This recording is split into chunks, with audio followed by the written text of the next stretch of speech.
How to fix Mobile Legends not working on USA. Hey, what's up guys? Welcome back to our YouTube channel and let's get started with fixing this problem. First thing first, you want to go ahead and open up your Play Store.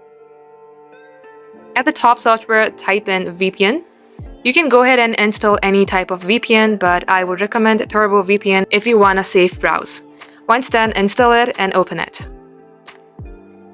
Now at this section, make sure that you connect yourself into a different location. In my case, I've taken Singapore. You can also go ahead and tap on any one of it, like South Korea or just like so.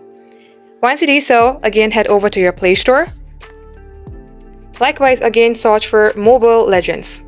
You will see Mobile Legends here. All you have to do is tap on install. Even after connecting to a location, you are not being able to download Mobile Legends, then go ahead and switch to another location.